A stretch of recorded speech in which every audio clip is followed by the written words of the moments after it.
Vasudeva class start చేద్దాము.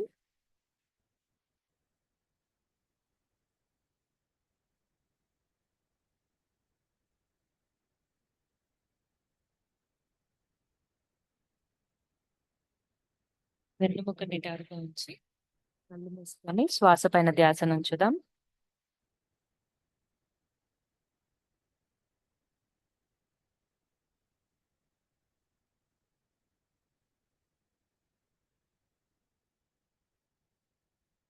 ఒక్కసారి ఓంకారాన్ని జపించి క్లాస్ స్టార్ట్ చేద్దాం. దీర్ఘమైన శ్వాస. ఓ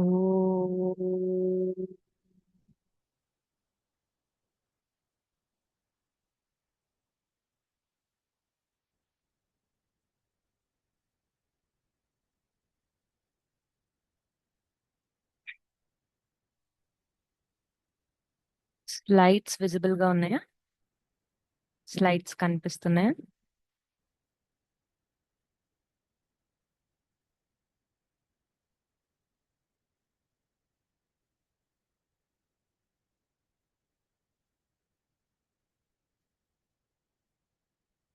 ఓకే. సో లాస్ట్ క్లాస్ లో చెప్పినట్టుగా ఇంకా మనకి 2 సెషన్స్ మాత్రమే ఉన్నాయి. ఒకటి రీప్రొడక్టివ్ సిస్టమ్ గురించి, రెండవది ఇమ్యూన్ సిస్టమ్ గురించి. ఈ 2 క్లాసెస్ లో ఆ వీటికి సంబంధించినవన్నీ చూడడానికి ట్రై చేద్దాం. So last system basically immune system అనేది సపరేట్ గా వస్తుంది. బాడీలో సిస్టమ్స్ కి రిలేటెడ్ కాకుండా జనరల్ హోల్ ఇమ్యూనిటీకి సంబంధించింది ఉంటుంది. But reproductive system is the last system that we're dealing here. So reproductive system. Voice cut అవుతుందా? వాయిస్ ఆడిబుల్ గానే ఉందా? బాగా వినిపిస్తుంది madam. Okay, okay, thank you. So reproductive system ని జెనైటల్ సిస్టమ్ అని కూడా అంటాము. జనరల్లీ రీప్రొడక్షన్ వచ్చేసరికి ఉత్పత్తి అని అర్థం. అవి 2 రకాలుగా జరుగుతాయి జనరల్ గా నేచర్ లో చూసుకున్నట్లయితే. ఒకటి సెక్షువల్ రీప్రొడక్షన్, ఇంకోటి అసెక్షువల్ రీప్రొడక్షన్. సెక్షువల్ రీప్రొడక్షన్ లో ఫర్టిలైజేషన్ ఫామ్ అయ్యి ఎంబ్రియో అనేది ఫామ్ అవుతుంది. లైక్ ఫర్టిలైజేషన్ అనే ప్రొసీజర్ ద్వారా. సో 2 ఆర్గానిజమ్స్ కలయిక వల్ల ఉత్పత్తి ఎప్పుడైతే జరుగుతుందో దాన్ని సెక్షువల్ రీప్రొడక్షన్ అంటాం. అసెక్షువల్ రీప్రొడక్షన్ వచ్చేసరికి కొన్ని బ్యాక్టీరియాలో అవ్వచ్చు, ఫంగైలో అవ్వచ్చు, ఆ చెట్ల నుంచి ఒక 2 ఆర్గానిజమ్స్ కలవకుండానే ఉత్పత్తి అనేది జరుగుతుంది. అక్కడ జరిగే ఉత్పత్తిని అసెక్షువల్ రీప్రొడక్షన్ అంటున్నాం. ఓకే. లైక్ హ్యూమన్ బీయింగ్స్ వచ్చేసరికి సెక్షువల్ రీప్రొడక్షన్ ద్వారా జనరేషన్స్ అనేది కంటిన్యూ అవుతూ ఉంటాయి. సో బేసికలీ 2 ఆర్గానిజమ్స్ అన్నప్పుడు హ్యూమన్ బీయింగ్స్ లో ఒకటి మేల్, ఇంకొకటి female. So male and female కలయిక వలన ఈ రీప్రొడక్షన్ అనే ప్రాసెస్ జరుగుతుందన్నమాట. సో వీటి గురించి ఒక్కొక్కటిగా చూద్దాం. ఫస్ట్ మేల్ రీప్రొడక్టివ్ సిస్టమ్ వేరేగా ఉంటుంది, ఫీమేల్ రీప్రొడక్టివ్ సిస్టమ్ అనేది వేరేగా ఉంటుంది.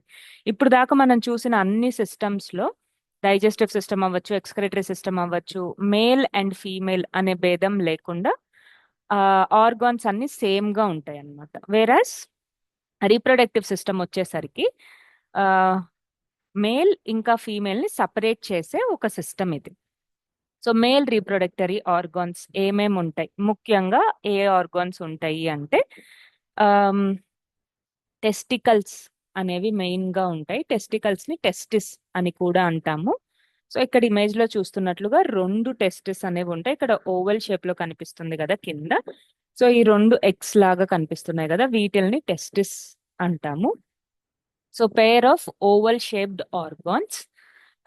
ఇక్కడ ఏం జరుగుతుంది, వీటి వల్ల ఉపయోగం ఏంటి అంటే ఇక్కడ స్పర్మ్ అనేది ఫామ్ అవుతుంది అనమాట.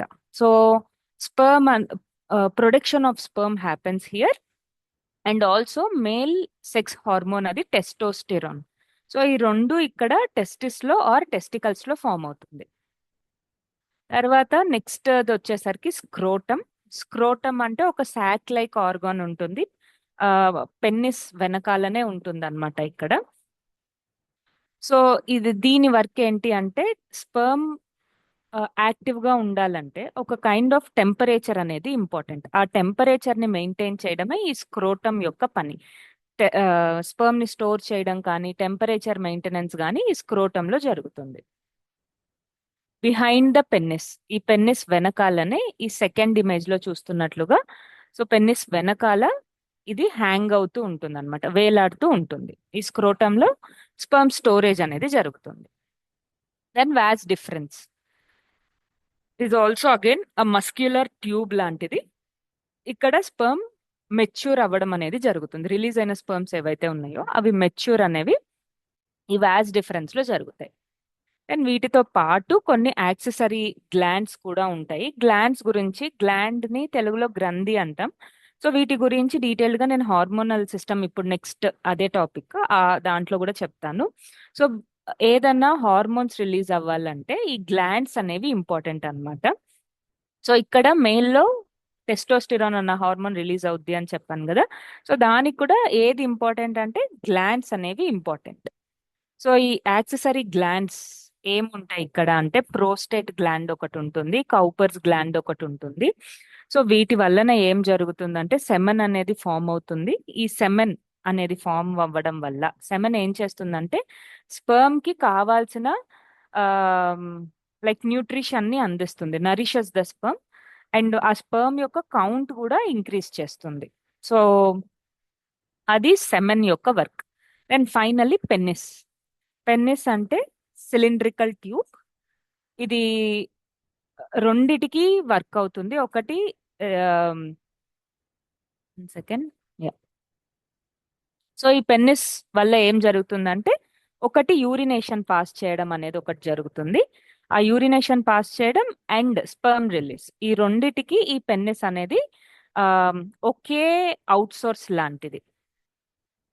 సో ఇంటర్ కోర్స్ జరిగినప్పుడు ఈ పెన్నిస్ ద్వారా స్పర్మ్స్ అనేవి రిలీజ్ అవుతాయి. ఆర్ జనరల్ గా యూరినేషన్ కి కూడా సేమ్ ట్యూబ్ అనేది యూజ్ అవుతుంది. So these are the main organs of male reproductive system. ఇక్కడ మనం చూస్తున్నట్లుగా మెయిన్ అయితే కనిపిస్తున్న పెన్నిస్, దాని ద్వారా రిలీజ్ అవ్వాల్సిన స్పర్మ్స్, అండ్ అవి రిలీజ్ అవ్వడానికి ఇంకా ఏమేమి ఉపయోగపడతాయి అంటే ఫామ్ చేసేది ఫస్ట్ టెస్టికల్స్, టెస్టికల్స్ లో ఫామ్ అవుతాయి, స్క్రోటమ్ లో స్టోర్ అవుతాయి, వాజ్ డిఫరెన్స్ లో మెచ్యూర్ అవుతాయి.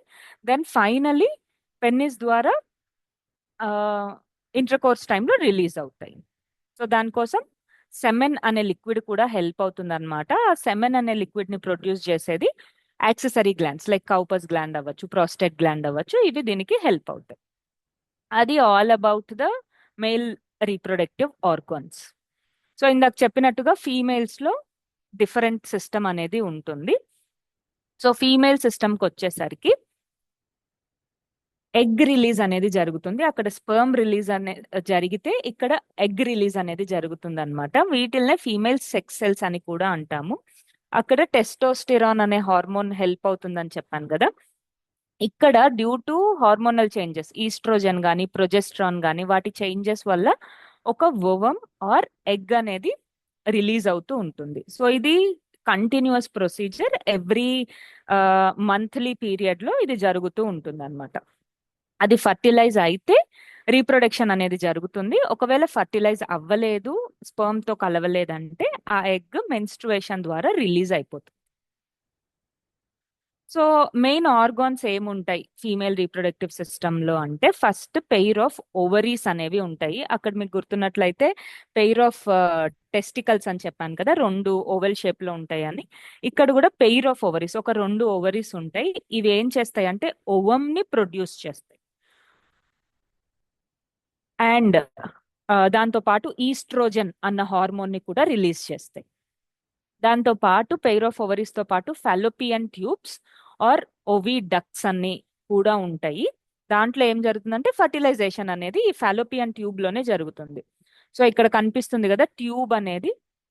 సో ఈ ట్యూబ్ ని పైన ఉండేది, ఆ ట్యూబ్ లో ఫర్టిలైజేషన్ అనేది జరుగుతుంది. అవి ఏం చేస్తుంది ఈ ట్యూబ్ అంటే బేసికలీ ఓవరీస్ ని యుటేరస్ తో కనెక్ట్ చేస్తుంది. సో ఇప్పుడు యుటేరస్, వాట్ ఈస్ యుటేరస్? యుటేరస్ ఏంటి అంటే uterus is a site of development for embryo. ఒక్కసారి అక్కడ ఫర్టిలైజేషన్ జరిగిపోయిన తర్వాత, స్పర్మ్ అండ్ ఎగ్ కలిసిన తర్వాత ఫాలోపియన్ ట్యూబ్ లో ఎంబ్రియో ఏదైతే ఫామ్ అవుతుందో అది యుటేరస్ లో డెవలప్ అవుతుంది అనమాట. సో బేసికలీ పిండం పెరగడం అంటాం కదా, ఆ పెరగడం డెవలప్మెంట్ ఏదైతే ఉందో అది యుటేరస్ లో జరుగుతుంది. ఈ పిండం ఫార్మేషన్ ఎక్కడ జరుగుతుందంటే ఫెలోపియన్ ట్యూబ్స్ లో జరుగుతుంది. సో ఫర్టిలైజేషన్ ఇక్కడ జరిగి అది యుటేరస్ కి ఆ, దాకా రీచ్ అయ్యి అక్కడ డెవలప్మెంట్ అనేది జరుగుతుంది. దెన్ వెజైనా వెజైనా అంటే అగైన్ ఇది సర్విక్స్ కి కనెక్ట్ అయి ఉన్న ఒక part to the external female body. దీని ద్వారా వెజైనా ద్వారా మేల్ రీప్రొడక్టరీ ఆర్గాన్ ఏదైతే ఉందో, ఇందాక పెన్నిస్ అని చెప్పాను కదా, అది ఫీమేల్ లోకి ఎంటర్ అవ్వడానికి ఒక వే అన్నమాట వెజైనా అనేది. దాని ద్వారా ఎంటర్ అయిన పెన్నిస్ స్పర్మ్ అనేది రిలీజ్ చేస్తే ఫెలోపియన్ ట్యూబ్ లో ఫర్టిలైజేషన్ జరిగి ఫైనలీ ఎంబ్రియో డెవలప్మెంట్ అనేది యూటేరస్ లో జరుగుతుంది. సో ఈ ప్రొసీజర్ అంతా జరిగిన తర్వాత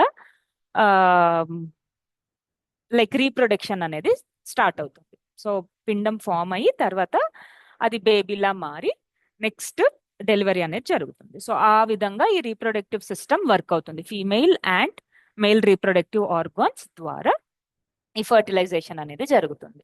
so basically female reproductive system కి 2 ఫంక్షన్స్ ఉంటాయి. ఫస్ట్ మెయిన్ ఫంక్షన్ ఏంటి అంటే production of egg or ovum. Second the providing nutrition and protecting the developed embryo. So పిండం ఏదైతే ఫామ్ అయిందో దానికి న్యూట్రిషన్ అందించడం కూడా one of the activities of female reproductive system. అక్కడ మేల్ రీప్రొడక్టివ్ సిస్టమ్ లో చూసుకున్నట్టయితే స్పర్మ్ రిలీజ్ వరకు ఫంక్షన్ అవుతుంది. ఫీమేల్ రీప్రొడక్టివ్ సిస్టమ్ వచ్చేసరికి ఎగ్ ఫామ్ అవ్వడం, అట్ ద సేమ్ టైం ఎంబ్రియోని న్యూట్రిషన్ అందించడం, దాన్ని ప్రొటెక్ట్ చేయడం, డెవలప్ చేయడం ఎక్సెట్రా ఈ వర్క్స్ అన్ని కూడా ఉంటాయి అన్నమాట. సో డ్యూరింగ్ ప్యూబెట్రీ అంటే పర్టికులర్ ఏజ్ అనేది వచ్చిన తర్వాత eggs in the ovary start to mature. ఒక లైక్ ఫీమేల్స్ లో చూసుకున్నట్లయితే ఫస్ట్ వాళ్ళకి చిన్నప్పటి నుంచే ఎగ్స్ అనేవి ఉంటాయి, బట్ అవి మెచ్యూర్ అవ్వడం స్టార్ట్ అయ్యేది ప్యూబెట్రీ నుంచి స్టార్ట్ అవుతాయి. So it depends from person to person. ఒక్కొక్కళ్ళకి లైక్ 10 years నుంచి మినిమం గా తీసుకుంటే ఒక్కొక్కళ్ళకి 15 years లోపు, 10 to 15 years మధ్యలో ఈ మెచ్యూర్ అనేది జరుగుతుంది అనమాట. మెచ్యూర్ అంటే ఇక్కడ ప్యూబర్టీ అంటాం ఈ టర్మ్స్ లో. సో ఇక్కడ ఏమవుతుంది, ఈ ఏవైతే ఎగ్స్ ఉన్నాయో అవి మెచ్యూర్ అవ్వడం స్టార్ట్ అవుతాయి. సో ఎస్, ఇందాక చెప్పినట్టుగా అగైన్ 28 to 30 days అన్న సైకిల్లో ప్రతిసారి ఓవ్యులేషన్ అనేది జరుగుతుంది. ఎప్పుడైతే ఆ ఎగ్ ఫర్టిలైజ్ అవ్వదో పీరియడ్స్ ద్వారా ఆ ఎగ్ అనేది రిలీజ్ అయిపోతుంది బాడీ నుంచి. సో ఇది continuous cycle. So this is about female reproductory system and male reproductory system. ఏమన్నా డౌట్స్ ఉన్నాయా ఇక్కడ వరకు?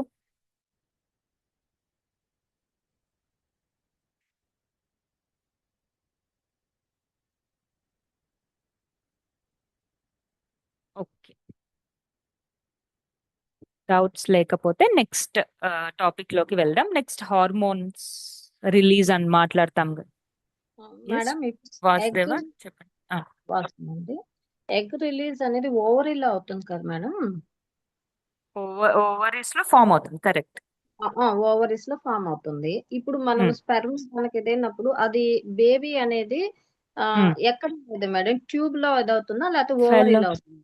ఫెలోపియన్ ట్యూబ్ కి వచ్చేసి ఉంటుంది, అక్కడ ఫర్టిలైజేషన్ జరుగుతుంది. జరిగిన అక్కడ తర్వాత ట్యూబ్ వచ్చేస్తుంది.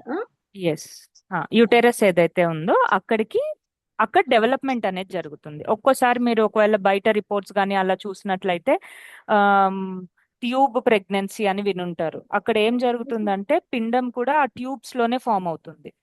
సో yes అది madam. One of the cases of pregnancy అక్కడ. అంటే మళ్ళీ మెడికల్ పద్ధతుల ద్వారా దాన్ని యూటెరస్ కన్నా తీసుకొస్తారు, లేదంటే టెర్మినేట్ చేయడానికన్నా ట్రై చేస్తారు. ఇదే మేడం, నా డౌట్ ఏంటంటే ట్యూబ్ లో ప్రెగ్నెన్సీ అని విన్నాను. అదే ఎట్లా అందుకన్నా అక్కడ ఫర్టిలైజేషన్ జరుగుతుంది. జరిగిన తర్వాత పిండం అనేది యూటెరస్ కి రీచ్ అవ్వాలి. అలా yes రీచ్ మేడం. అవ్వకపోతే కొన్నిసార్లు ఏమవుతుందంటే ఆ ట్యూబ్ లోనే ఆ పిండం ఫామ్ అయిపోతుంటుంది. దాన్ని ట్యూబ్ ప్రెగ్నెన్సీ అంటారు. ఓకే మేడం, చెప్పండి సార్. అంటే ఆ బేబీ పెరిగే టైంలో ట్యూబ్ లోనే ఉండడం వల్ల అది ఇంకా వేరే ఏముండవు, అంటే బేబీ పెద్దదవుతుంటుంది కదా? స్పేస్ ఉండదు కాబట్టి అక్కడ టెర్మినేట్ చేసేయడమే వన్ ఆఫ్ ద ఆప్షన్స్ గా చెప్తారు సార్. వాళ్ళు చూస్తారు మెడికల్ దీంట్లో అంతా యుటెరస్ లోకి మూవ్ అయ్యే ఛాన్సెస్ లేదు అంటే ఉమ్, తీసేసుకోమనే చెప్తారు. ఇంకా ఓకే. సో అంతేగాని టెర్మినేట్ చేయడం అంటే ఇంకా అక్కడ ఫామ్ ఉండదు. అక్కడ ఫామ్ న్యూట్రిషన్ అనేది అందదు అండ్ స్పేస్ కూడా ఉండదు సార్ బేబీ పెరగడానికి. ఓకే. అంటే ఇప్పుడు మనం ఒక వర్డ్ వాడాం కదా, ట్యూబ్ డెలివరీ అని, అందుకని అడిగాం. ట్యూబ్ డెలివరీ కాదు, tube pregnancy. Sorry, tube pregnancy. అక్కడ ఎంబ్రియో ఫామ్ అవుతుంది. ఓకే. వాస్తవం మేడం. వాసుదేవ్ సార్ చెప్పండి. మేడం ఇప్పుడు మనకి ఫిమేల్ రిప్రొడక్టివ్ సిస్టంలో ఓవరీస్ 2 ఉంటాయి కదా, లెఫ్ట్ రైట్. అట్లా ఒకటి ఏదన్నా సర్జరీ జరిగి ఒకటే ఓవరీ ఉంటే నార్మల్ ప్రెగ్నెన్సీ ఉందా మేడం ఛాన్స్? అవన్నీ ఇంకా మెడికల్ కండిషన్ సార్. అదొక్కటే కాదు, మిగిలిన కండిషన్స్ అన్ని కూడా చూసి ఎగ్ రిలీజ్ అవ్వడానికి ఒక సైడ్ ఓవరీ ఉన్నా సరిపోతుంది. బట్ మిగిలిన కండిషన్స్ అన్ని చూసి పాసిబుల్ కాదా అనేది చెప్తారు. మేడం ఐవీఎఫ్ అంటారు కదా, అది మేడం దానికి ఐవీఎఫ్ చేసి డైరెక్ట్ యూట్రస్ లో ఎగ్ ని ఇన్సర్ట్ చేస్తారు. అక్కడ స్పర్మ్ ఎప్పుడైతే మూవ్మెంట్ ఉండదో లేదంటే అక్కడ దాకా రీచ్ అయ్యి మెచ్యూర్ అవ్వదో అక్కడ డైరెక్ట్ గా స్పర్మ్ ని పంపించడం అనేది జరుగుతుంది. లేదంటే టెస్ట్ ట్యూబ్ బేబీ అని కూడా వినుంటారు. బయట టెస్ట్ ట్యూబ్ లో ఈ ఫర్టిలైజేషన్ అనేది చేసి ఫైనల్లీ పిండాన్ని లోపలికి పంపిస్తారు. సో ఈ డెవలప్మెంట్ ఏదైతే ఉందో అక్కడ అది ఫీమేల్ బాడీలోనే జరుగుతుంది. బట్ ఫార్మేషన్ ఏదైతే ఉందో అది బయట జరుగుతుంది. Thank you madam. వాస్తవం.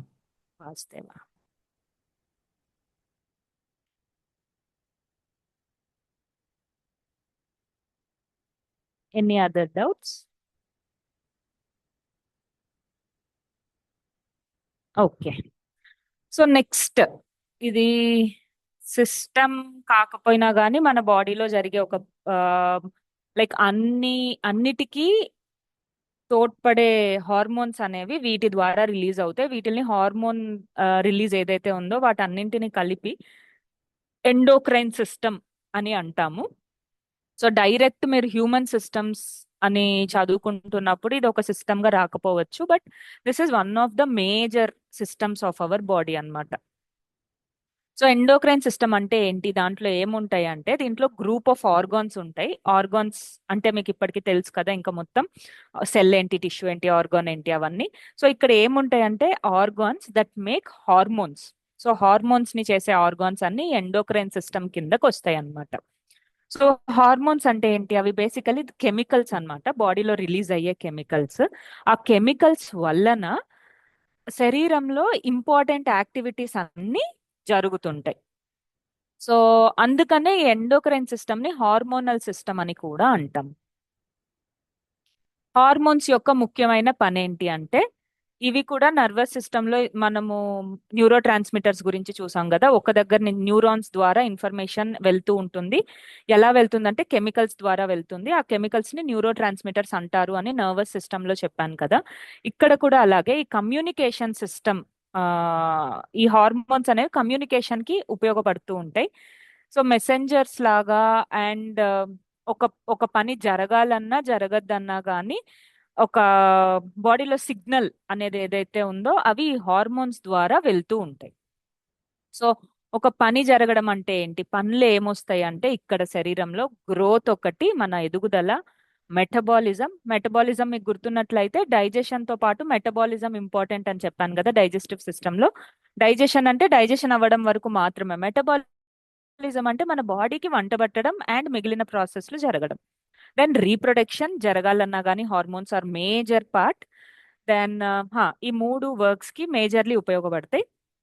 అండ్ ఇవే కాకుండా మన శరీరం అంతా స్మూత్ గా వర్క్ చేయాలన్నా కానీ ఈ హార్మోన్స్ అనేవి లైక్ మేజర్ గా ఉపయోగపడతాయి అన్నమాట.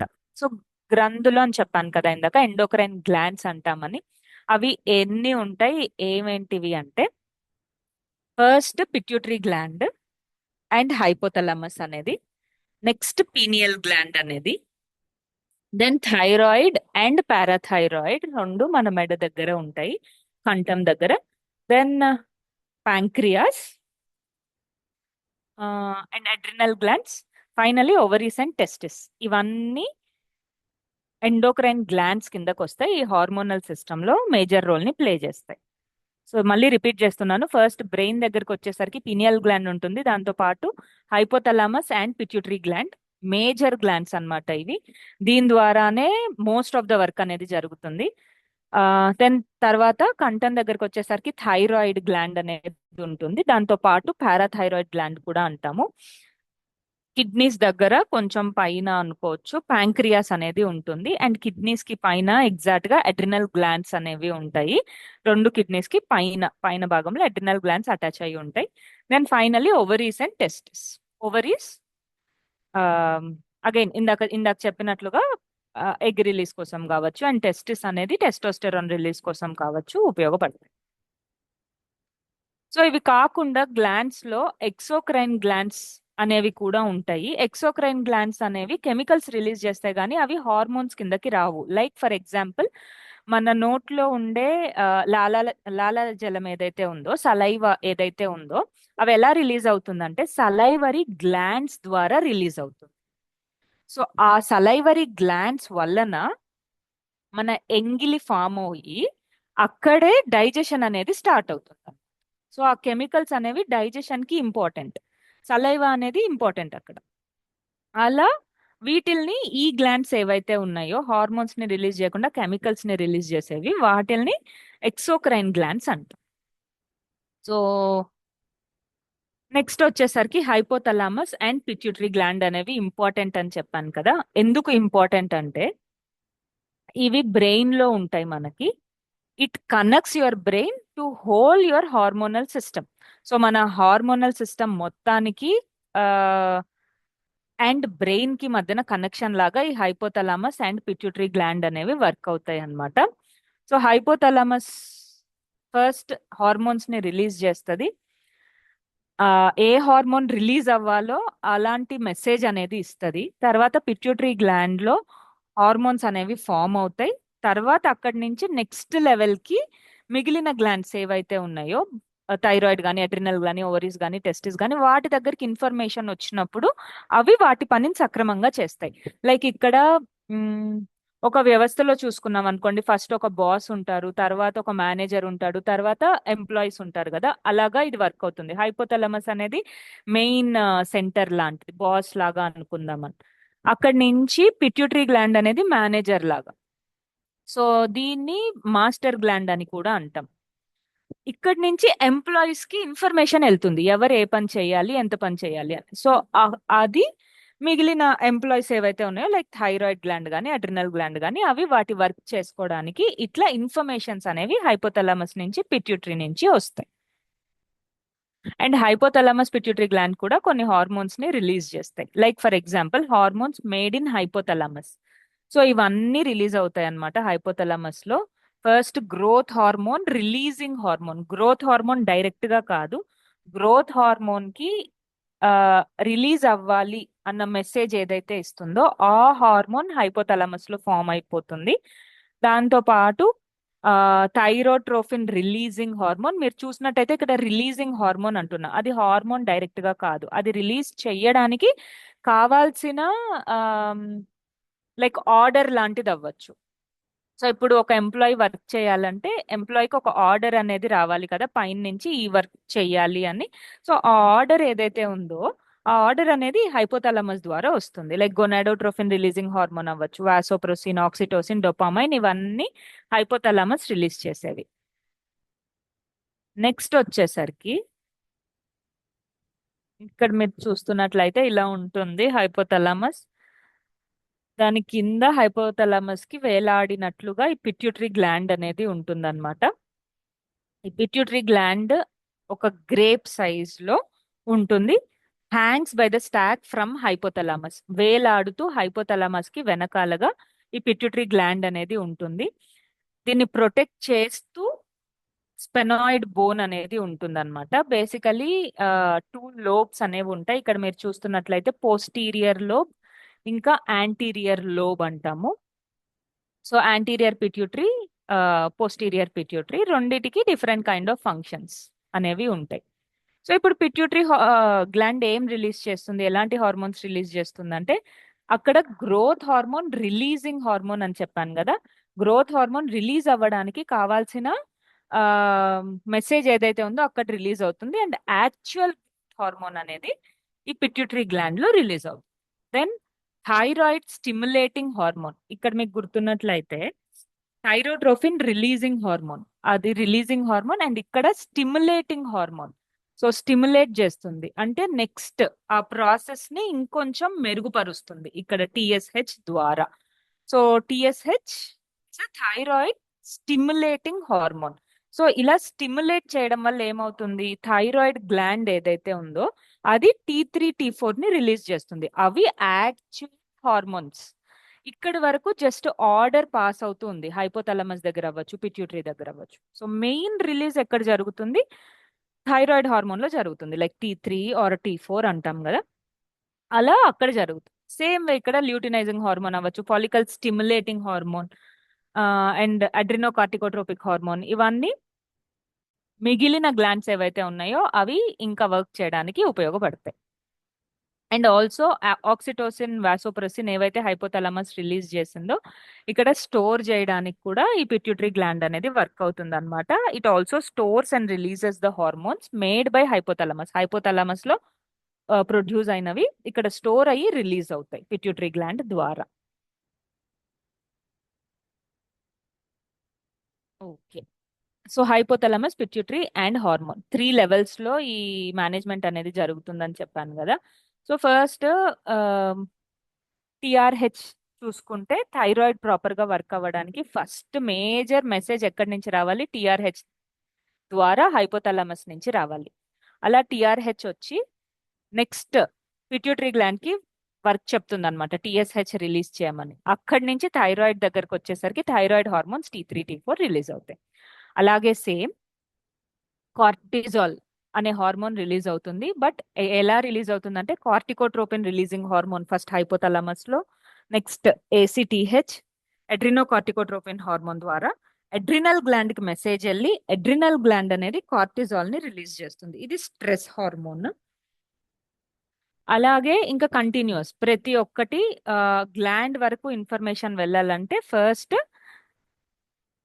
హైపోథాలమస్ నుంచి స్టార్ట్ అవుతుంది. Like LHRH, luteinizing hormones, gonadotropin hormones, వాటి ద్వారా ఈస్ట్రోజన్ అండ్ టెస్టోస్టెరాన్. గొనాడ్స్ అంటే బేసికలీ లైక్ రీప్రొడక్టివ్ హార్మోన్స్ అన్నమాట, రీప్రొడక్టివ్ గ్లాండ్స్ అవి. సో అక్కడ రిలీజ్ అవ్వాల్సినవి ఈస్ట్రోజన్, ప్రొజెస్టిరాన్, టెస్టోస్టెరాన్, ఇవన్నీ రిలీజ్ అవ్వడానికి ముఖ్యంగా ఫస్ట్ ల్యూటినైజింగ్ హార్మోన్ అనేది రిలీజ్ అవ్వాలి. దాని నుంచి ఎఫ్ఎస్హెచ్, ఎల్హెచ్, దాని నుంచి oestrogen, progesterone. So same way growth hormone releasing hormone, growth hormone, then IGF అనేది రిలీజ్ అవుతుంది. సో ఇలా వర్క్ అవుతుంది టోటల్ హార్మోనల్ సిస్టమ్ ఏదైతే ఉందో, ఆ హార్మోనల్ వ్యవస్థ ఏదైతే ఉందో, ఇలా hypothalamus, pituitary and individual glands ద్వారా వర్క్ అవుతూ ఉంటుంది. మనం ఒక్కొక్కటిగా చూద్దాం ఇప్పుడు, తర్వాత డౌట్స్ కి వెళ్దాం. సో థైరాయిడ్ గ్లాండ్ వచ్చేసరికి ఇందాక చెప్పినట్టుగా ఇది కంఠం దగ్గర ఉంటుంది. వాట్ ఈస్ ద స్ట్రక్చర్ అంటే, స్ట్రక్చర్ ఏంటి అంటే కన్సిస్ట్ ఆఫ్ బేసికలీ 2 లోబ్స్ అనేవి ఉంటాయి. మీకు రెస్పిరేటరీ సిస్టమ్ గుర్తున్నట్టయితే ట్రాకియా అని చెప్పాను కదా, ఒక ట్యూబ్ ఉంటుందని చెప్పాను కదా, ఆ ట్యూబ్ కి అటు ఇటుగా అన్నట్లుగా ఉంటాయి అన్నమాట. సో ఇస్థమస్ ద్వారా ఇవి జాయిన్ అయి ఉంటుంది, అది ట్రాకియాకి ముందుగా ఉంటుంది. సో ఇక్కడ మేజర్ గా thyroid stimulating hormone T3 T4 అనేవి రిలీజ్ అవుతాయి అన్నమాట. ఇక్కడ మీరు చూస్తున్నట్టుగా ఇలా ఉంటుంది. ట్రాకియా అంటే విండ్ పైప్ అని చెప్పాను కదా, విండ్ పైప్ అంటే దాని ద్వారా గాలి అనేది లంగ్స్ వరకు చేరుతుంది.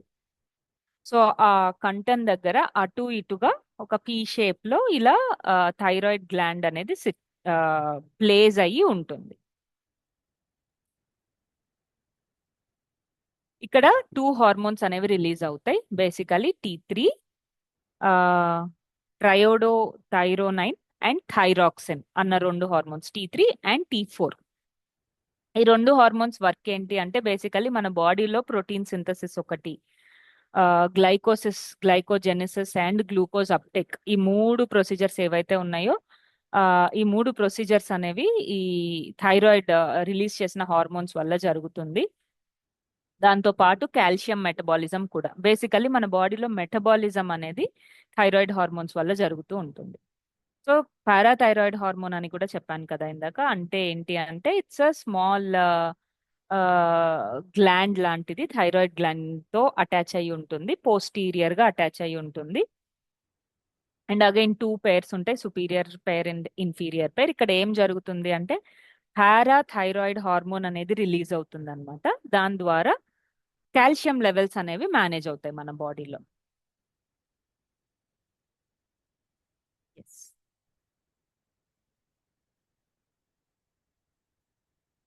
నెక్స్ట్ వచ్చేసరికి అడ్రినల్ గ్లాండ్. అడ్రినల్ గ్లాండ్ అనేవి కిడ్నీకి పైగా ఉంటాయి అని చెప్పాను కదా. So the 2 yellowish bodies on the upper of each kidney. మనకి 2 కిడ్నీస్ ఉంటాయి కదా, ఆ 2 కిడ్నీస్ కి పైన భాగంలో ఒక మకుటం లాగా ఇలా అడ్రినల్ గ్లాండ్స్ అనేవి ఉంటాయి. అవి yellowish కలర్ లో ఉంటాయి అగైన్ ఈ 2 గ్లాండ్స్. ఇన్నర్ పార్ట్ కి వచ్చేసరికి డార్క్ గా ఉంటుంది అనమాట మెడుల్లా. ఇలా కట్ చేస్తే బయట yellowish గా ఉన్న, లోపలికి వచ్చేసరికి కొంచెం డార్క్ yellowish లో ఉంటుంది. ఇలా కిడ్నీస్ పైన అటాచ్ అయ్యి ఉంటాయి. రైట్ కిడ్నీ ఇంకా లెఫ్ట్ కిడ్నీకి పైనగా అటాచ్ అయ్యి ఉంటాయి. అగైన్ మన బాడీలో ఎప్పుడైతే నర్వస్ సిస్టమ్ చెప్పినప్పుడు sympathetic nervous system, parasympathetic nervous system అని అటానమిక్ నర్వస్ సిస్టమ్ లో వేరియేషన్స్ చెప్పాను కదా. ఎప్పుడైతే సింపాథెటిక్ నర్వస్ సిస్టమ్ యాక్టివ్ అవుతుందో, స్టిమ్యులేట్ అవుతుందో, అప్పుడు ఈ హార్మోన్ రిలీజ్ అనేది జరుగుతుంది అనమాట. సో ఇక్కడ ఏం రిలీజ్ అవుతుంది అంటే ఎఫినెఫ్రిన్ అనే హార్మోన్ రిలీజ్ అవుతుంది. బేసికల్లీ ఇది fight or flight hormone. Nervous system class లో చెప్పినప్పుడు మీకు గుర్తున్నట్లయితే, ఎప్పుడైనా మనకు భయం వేసినప్పుడు లేదా ఏదైనా ఎమోషన్ అనేది వచ్చినప్పుడు, ఫియర్ఫుల్ ఎమోషన్ ఉన్నప్పుడు 2 ఆప్షన్స్ ఇస్తుంది బాడీ మనకి. ఒకటి ఫైట్, ఆ సిచ్యువేషన్ తో ఫైట్ చేయడం, లేదా ఆ సిచ్యువేషన్ నుంచి పారిపోవడం.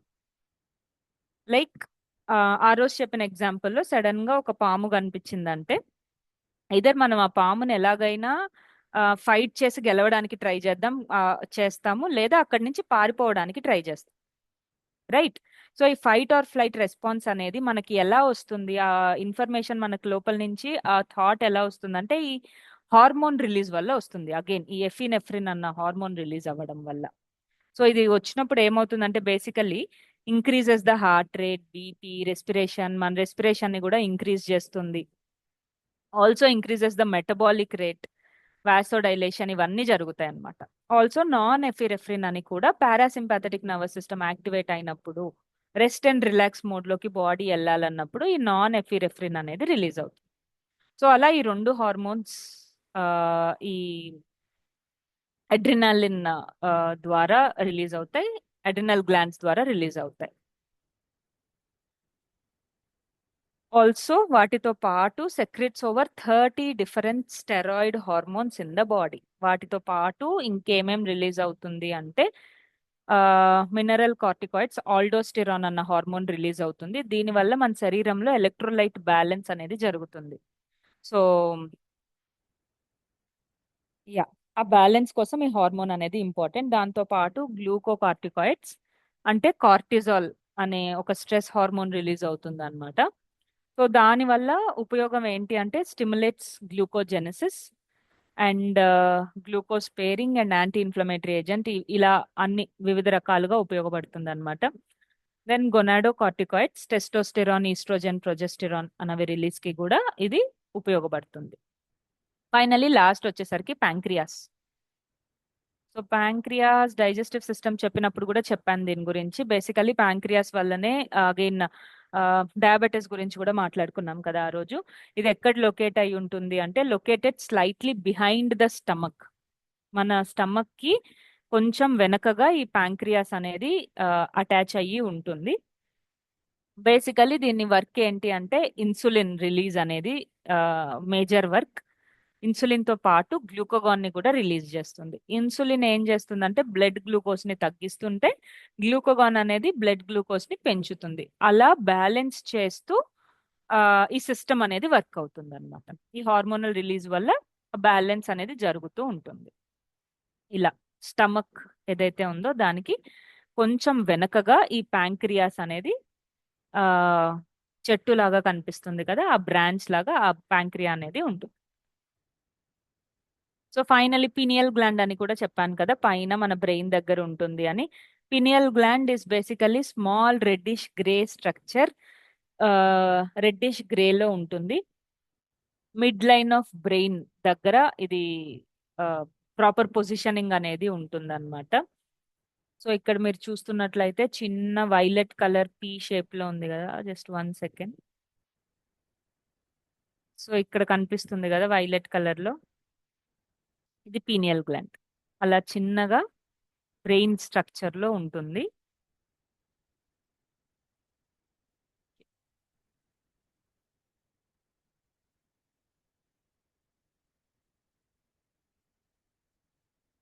ఇక్కడ ఏం జరుగుతుంది అంటే బేసికల్లీ మెలాటోనిన్ అనే హార్మోన్ రిలీజ్ అనేది ఈ పీనియల్ గ్లాండ్ లో జరుగుతుంది.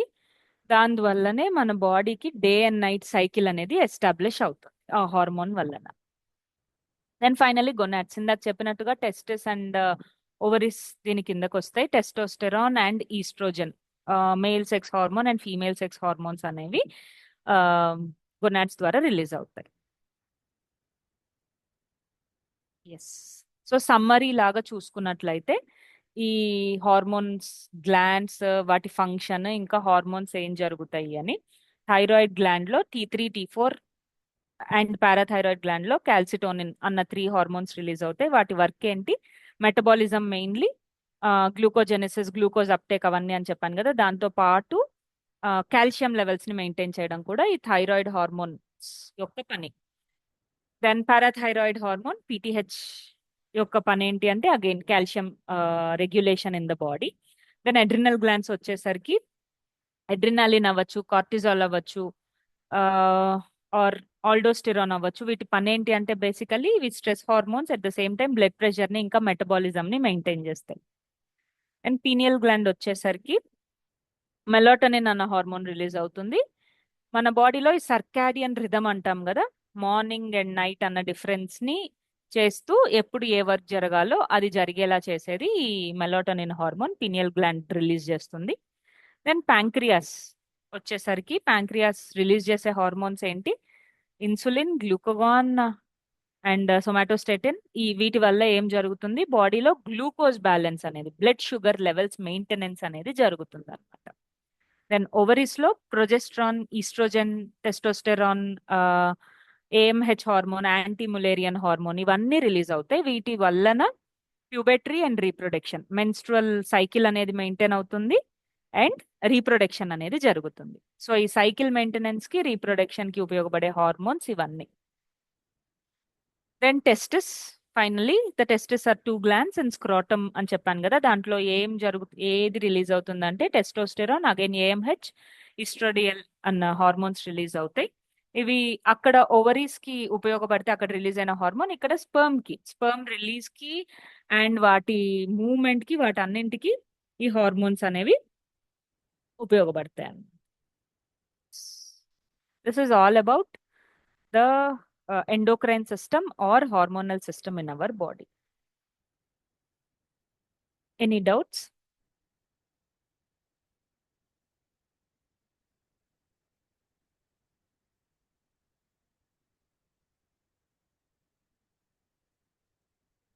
నమస్తే మేడం. వాస్తు మేడం చెప్పండి.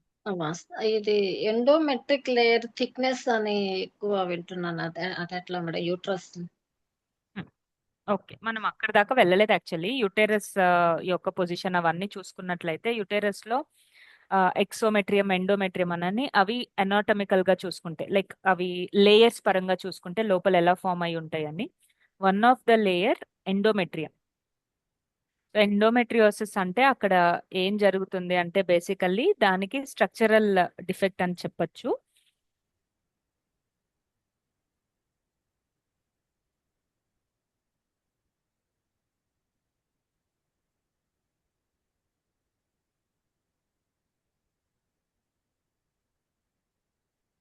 నిజం వాయిస్ రావట్లేదు.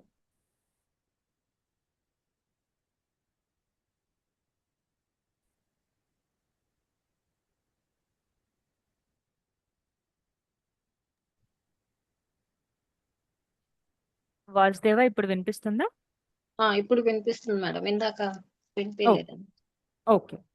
సో ఎండోమెట్రియోసిస్ అంటే మీకు టిష్యూ అని సెల్ అండ్ టిష్యూ మీకు తెలుసు కదా, అక్కడ ఉండే టిష్యూ ఏదైతే ఉందో అక్కడ ఎక్కువ గ్రోత్ జరుగుతుంది కావాల్సిన దానికంటే. అంటే ఇప్పుడు ఉబ్బడం అంటాం కదా, అలా పెరగడం ఎక్కువ పెరుగుతుంది అనమాట. సో దానివల్ల ఏం జరుగుతుంది, ఇన్ఫ్లమేషన్ అనేది ఫామ్ అవుతుంది బాడీలో. దాని ద్వారా వచ్చేది సిమ్టమ్స్ ఏముంటాయి అంటే పెల్విక్ పెయిన్ అవ్వచ్చు, లేదా మెన్స్ట్రుయేషన్ వచ్చినప్పుడు ఆ, ఆ, నొప్పి ఏదైతే క్రాంప్స్ ఏవైతే ఉన్నాయో అవి ఎక్కువగా రావడం అవ్వచ్చు, pain during or after intercourse జరిగిన తర్వాత కానీ చేసుకునేటప్పుడు కానీ పెయిన్ రావడం కానీ ఇన్ఫర్టిలిటీ కానీ, ఇవన్నీ వాటి యొక్క సిమ్టమ్స్ అన్నమాట. ఎందుకు కాజ్ అవుతుంది అని చూసుకున్నట్లయితే one of the major reason వచ్చి జెనెటిక్ ఫ్యాక్టర్స్, దాంతో పాటు ఇమ్యూన్ డిస్ఫంక్షన్, ఇంకా హార్మోనల్ ఇంబ్యాలెన్స్. ఈ మూడిటి వలన జరుగుతుంది. బేసికలీ ఆ లేయర్ అనేది పెరిగిపోతుంది. అంటే ఇంత థిక్నెస్ ఉండాలనుకోండి, దానికి మించి పరిమితికి మించి ఆ థిక్నెస్ అనేది పెరుగుతుంది. దాన్ని ఎండోమెట్రియోసిస్ అంటాం. అగైన్ అర్థమైంది మేడం. దాంట్లో మీరు స్టేజెస్ ఉంటాయి.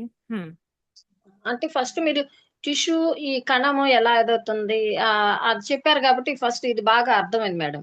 స్టార్టింగ్ నుంచి బేస్మెంట్ ఎలా అనేది చెప్పినారు కదా, అందుకని దీని వల్ల టిష్యూస్ ఇది వల్ల మనకు లేయర్ థిక్నెస్ అనేది క్లారిటీగా అర్థమైంది మేడం. పెరిగిపోతుంది. దీని వల్ల ఓవర్ బ్లీడింగ్ కూడా ఎక్కువ ఉంటుంది కదా మేడం. అవ్వచ్చు పెయిన్ఫుల్ పీరియడ్స్ కూడా ఉంటాయి, and disturbance in menstruation, basically bleeding ఎక్కువ కావడం కానీ ఏదన్నా అవ్వచ్చు.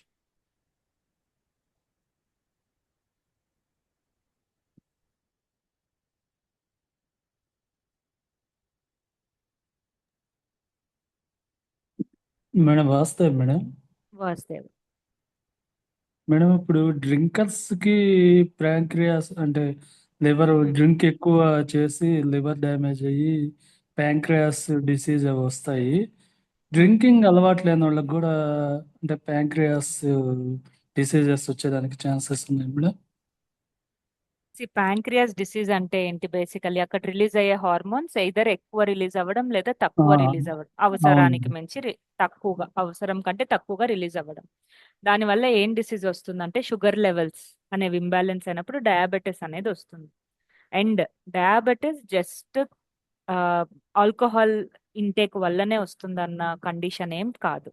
అది దేని వల్లన్నా అవ్వచ్చు. హార్మోనల్ ఇంబ్యాలెన్స్ అనేది హ్యావ్ సవరల్ రీజన్స్. ఒక్క రీజన్ తోనే జరుగుతుంది అని చెప్పడానికి లేదు. ఇప్పుడు లివర్ ఇష్యూస్ వచ్చాయి అనుకోండి, వన్ ఆఫ్ ద కాజ్ ఏంటి అంటే ఆల్కహాల్ ఇంటేక్, అంతేకాని ఆల్కహాల్ తీసుకోకపోతే లివర్ ఇష్యూస్ రావు అని కూడా కాదు. సో దీని గురించి లైక్ మనం డైజెస్టివ్ సిస్టమ్ లో కూడా మాట్లాడుకున్నాం అనుకుంటా. ఏ ఇష్యూస్ అయినా కానీ వన్ పర్టికులర్ రీజన్ అనేది ఉండదు.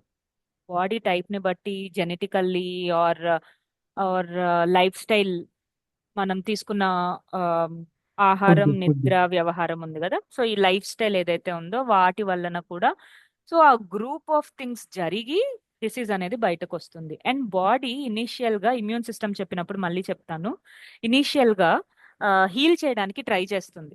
ఆ పరిమితికి మించి వెళ్ళిపోయినప్పుడు ఏమవుతుందంటే డిసీజ్ రూపంలో బయటకు వస్తుంది.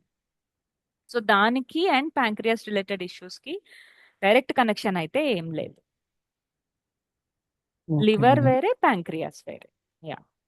అంటే మేడం మనం ఏదైనా డిసీజ్ తోనో ఇబ్బందితో వచ్చినప్పుడు ఫస్ట్ ఫుడ్ హ్యాబిట్స్ అడగడం వల్ల మేజర్ కాజు, లేకపోతే అన్ని ఇంటేక్ ఎక్కువ ఉండడం అని కూడా అర్థం చేసుకోవాల్సి వస్తుంది, అంతేనా మేడం? చేసుకోవచ్చు. లైఫ్ స్టైల్ మొత్తం డిపెండ్స్. మనం ఏ ఇష్యూ తీసుకున్నా గానీ అంత మేడం లైఫ్ స్టైల్ బాగుంటే డిసీజెస్ రావా అంటే మళ్ళీ అలా కూడా ఉండదు. It is one of the reasons. One of the genetical reason అవ్వచ్చు. ఫుడ్ హ్యాబిట్స్ అంటే లైఫ్ స్టైల్ కనుక్కొని అది కాదు అనుకుంటే అప్పుడు జెనెటిక్సా లేదా వేరే రీజన్స్ అని ఎలా చూసుకోవాలి. వచ్చిందని రూట్ కాజ్ ఏముంది ప్రాబ్లం కని చూడాలన్నప్పుడు ఈ కట్ పాయింట్స్ ఉంటాయి కదా, ఆ కట్ అవును. పాయింట్స్ లో ఒకటి లైఫ్ స్టైల్. ఓకే, సో అన్నిటికన్నా ముందు life style and food habits first ప్రయారిటీలో ఉండాల్సి వస్తుంది, యా. అంతేనంటారా? ఎస్. అక్కడ లైఫ్ స్టైల్ వచ్చేసరికి యాక్చువల్లీ ఆహార, నిద్ర అండ్ వ్యవహార, ఆర్ కొన్ని చోట్ల వ్యవహారంని విచారం అని కూడా అంటాం. అంటే మన ఓకే. థాట్స్ కూడా రిలేటెడ్. అవును సో మేడం. అవును. ఈ మూడింటిని బట్టి ఈ లైఫ్ స్టైల్ అనేది ఫ్రేమ్ అవుతుంది. దాన్ని బట్టి diseases again one of the checkpoints లో ఈ లైఫ్ స్టైల్ అనేది వస్తుంది. మేడం ఒకసారి అది రిపీట్ చేస్తారు, ఆహార వ్యవహారం అన్నారు కదా. ఆహార, నిద్ర, వ్యవహార. భగవద్గీతలో ఇలాగే ఉంటుంది అనమాట, యుక్తాహార విహారస్య అన్నట్లు. సో ఈ అవును మేడం. వ్యవహారం ఏదైతే ఉందో మనం చేస్తున్న యాక్టివిటీస్, కొన్ని దగ్గరలో ఈ వ్యవహారాన్ని విచారం అని కూడా చెప్తాం. విచారం అంటే మనం చేస్తున్న పనులతో పాటు మనకున్న ఆలోచనలు కూడా. ఓకే. సో ఈ 3 థింగ్స్ అనేది మోస్ట్ ఇంపార్టెంట్. ఈ 3 థింగ్స్ ని మనం మానిటర్ చేసుకుంటూ ఎప్పుడైతే ఆమ్, మన లైఫ్ స్టైల్ ని మార్చుకుంటామో అప్పుడు మేజర్లీ డిసీజ్ ప్రివెన్షన్ అనేది జరిగిపోతుంది. అట్లీస్ట్ డిసీజ్ వచ్చినా కంటే ముందరే చేస్తున్నట్లయితే ప్రివెన్షన్ అనేదన్నా చేయగలం. అర్థమైంది మేడం. అదే మోస్ట్ గా ఏది ఎక్సెస్ అవ్వకూడదు, ఏది మరీ లిమిట్ అవ్వకూడదు అన్నట్టుగా ఉండాలి. లేదు. యుక్తాహార, మోడరేషన్ ఇన్ డైట్. విహారస్య, మోడరేషన్ ఇన్ ద యాక్టివిటీస్. యుక్తం అంటే ఓకే. మోడరేషన్. సో ఆ శ్లోకం కూడా అలాగే ఉంటుంది. ఓకే. మేడం వాస్తవ్ అండి. వాస్తవం చెప్పు. మేడం ఈ వైట్ డిశ్చార్జ్ అనేది కొంచెం Hmm. ఎక్స్ప్లెయిన్ చేయగలుగుతారా? అసలు ఎలా వస్తుంది, దేని వల్ల వస్తుంది? ఓకే. వైట్ డిశ్చార్జ్ ని బేసికలీ వెజైనల్ డిశ్చార్జ్ అని కూడా అంటాం అనమాట. సో ఈ వైట్ డిశ్చార్జ్ ఎందువల్ల ఫామ్ అవుతుందంటే ఇది బేసికలీ నార్మల్. జనరల్లీ అది అబ్నార్మల్ అనుకుంటాము. హెల్దీ వెజైనల్ ఫ్లూయిడ్ అంటాం వైట్ డిశ్చార్జ్ ని. హెల్దీగా ఉన్నప్పుడు లైక్ అగైన్ సెల్ఫ్ హీలింగ్ లో క్లెన్జింగ్ అనేది జరగాలంటే ఈ వైట్ డిశ్చార్జ్ అనేది one of the major thing అన్నమాట. ఎప్పుడైతే మనకు హార్మోనల్ షిఫ్ట్స్ అనేవి జరుగుతుంటాయో, ఇందాక నేను చెప్పినట్టు 28 to 30 డేస్ అనేది కంటిన్యూస్ గా ఫీమేల్ బాడీలో హార్మోనల్ షిఫ్ట్స్ అనేవి జరుగుతూ ఉంటాయి. సో అలా షిఫ్ట్స్ జరిగినప్పుడు రిలీజ్ అయ్యే వన్ ఆఫ్ ద లిక్విడ్స్ లో ఈ వైట్ డిశ్చార్జ్ అనేది వస్తుంది. సో టిపికల్లీ అది వైట్ కలర్ ఉంటుంది అండ్ ఆర్డర్లెస్ ఉంటుంది. అంటే స్మెల్ అనేది ఉండకూడదు అండ్ క్లియర్ గా ఉండాలి లిక్విడ్. ఓకే. అండ్ ఎప్పుడు రిలీజ్ అవుతే నార్మల్ అని చూసుకున్నట్లయితే పీరియడ్స్ కి ముందు రిలీజ్ అయితే అది కంప్లీట్ గా normal. Before periods depends on the body type. So ఒక్కొక్క ఫీమేల్ బాడీ టైప్ ని బట్టి అది రిలీజ్ అవుతుంది. అండ్ కొన్ని కండిషన్స్ లో కలర్ అనేది మారచ్చు. వైట్ కలర్ నుంచి కొంచెం ఎక్కువ డార్కిష్ వైట్ కలర్ లో కూడా మారచ్చు. అండ్ అగైన్ అది ఎందుకు జరుగుతుందంటే ఎక్కువగా ఈస్ట్రోజన్ రిలీజ్ ఎప్పుడైతే జరుగుతుందో, హార్మోన్ ఈస్ట్రోజన్ ప్రొజెస్టిరాన్ అని చెప్పాను కదా, ఈస్ట్రోజన్ ఎప్పుడైతే ఎక్కువ రిలీజ్ అవుతుందో అప్పుడు ఈ ఎక్కువ కన్సిస్టెన్సీలో ఈ డిశ్చార్జ్ కూడా జరుగుతుంది అనమాట. ఎప్పుడైతే అది పరిమితికి మించి జరుగుతుందో, ఎవ్రీడే స్పాటింగ్ అనేది జరుగుతుందో పీరియడ్స్ కి ముందు కాకుండా, అప్పుడు మనం మెడికల్ అడ్వైజ్ అనేది తీసుకోవడానికి వెళ్ళాలి. లేదు నార్మల్ గానే ఉంది అంటే, నార్మల్ గా ఉందని మనకి ఎలా తెలుస్తుంది అంటే 2 to 5 ml డైలీ ఒకవేళ రిలీజ్ అయినా కానీ అది నార్మల్ గానే ఉన్నట్టు. దానికి మించి ఎప్పుడైతే ఇంకేమన్నా శానిటరీ నాప్కిన్స్ కానీ అలా యూజ్ చేయాల్సి వస్తుందో, ఆర్ ఆ కలర్ అనేది ఎల్లోగా మారుతుందో, ఆర్ థర్డ్ థింగ్ స్మెల్, కళ్ళు ఆర్డర్, ఇచ్చింగ్ ఎక్కువ స్మెల్. పేషెంట్స్ ఇచ్చింగ్ ఇదే ఎక్కువ చెప్తున్నారు మేడం. యా, స్మెల్ అనేది అదే వాళ్ళు ఏం చూసుకోవాలంటే, స్మెల్ అనేది ఉన్నా కానీ అండ్ కలర్ ఎల్లోగా మారినా కానీ మెడికల్ అడ్వైజ్ అనేది తీసుకోవాలి. దీని వలన ఏం జరుగుతుంది, అది క్లీన్ చేసుకుంటూ ఉండాలి. ఎప్పుడైతే మనం క్లీన్ చేసుకోమో, లేదంటే ప్రాపర్ అండర్ గార్మెంట్స్ ని ప్రాపర్ గా వాష్ చేయమో, ఎండలో ఆరబెట్టమో, అప్పుడు ఇన్ఫెక్షన్స్ అనేవి జరగడానికి ఛాన్సెస్ ఉంటాయి.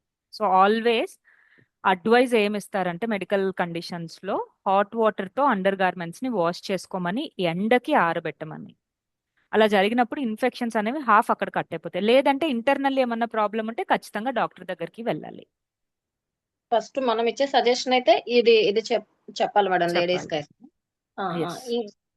అదే మేడం. అది కొంచెం ఏమన్నా బ్రౌన్ కలర్ లో ఉన్న, పింక్ కలర్ లో ఉన్న, green colour, yellow colour, white కాకుండా ఏ కలర్ లో ఉన్నా కానీ ఇమీడియట్ గా డాక్టర్ దగ్గరికి వెళ్ళాలి. Okay. Colour change white important. Colour itching, change, smell. Yes yes correct. ఈ రెండు important, colour change and odour, smell అనేది ఏదైతే ఉందో. సో గ్రీన్ కలర్ లో ఎప్పుడు ఉంటుందంటే ఇన్ఫెక్షన్ ఏమన్నా ఉందంటే యూటీఐలో కానీ ఎస్టీఐలో కానీ అప్పుడు గ్రీన్ కలర్ లో ఉంటుంది. ఎల్లో కలర్ లో ఉన్నప్పుడు కూడా అగైన్ ఇన్ఫెక్షన్ ఉన్నట్లే, అది one of the symptom of PID కూడా. So I mean one of the disease కి రిలేటెడ్. అందుకని colour monitoring and smell monitoring అనేది ఇంపార్టెంట్. అది బ్యాక్ పెయిన్, కాళ్ళు లాగుతున్నాయి, కొంచెం మంచి అదే ఇది వైట్ డిశ్చార్జ్ అయినప్పుడు అని కొన్ని సిమ్టమ్స్ చెప్తా ఉంటారు. ఎక్కువ కనిపిస్తుంది ఈ మధ్య లేడీస్ లో. అది ఇన్ఫెక్షన్ దేని వల్ల అనేది ఒక్కసారి మిమ్మల్ని అడుగుతాను. డిపెండ్స్ అగైన్, అక్కడ వెజైనల్ ఇన్ఫెక్షన్ ఉంటే ఇలా రిలీజ్ అనేది జరుగుతుంది. ఎందుకు వల్ల ఇన్ఫెక్షన్ వచ్చిందని మనం టెస్ట్ల ద్వారానే చెప్పగలం. ఇదర్ ఉట్టి ఈస్ట్రోజన్ రిలీజ్ వల్ల వస్తుందా, లేదంటే ఇంకేమన్నా ఇన్ఫెక్షన్ అనేది ఉందా, లేయర్స్ లో ఇన్ఫెక్షన్ ఉందా.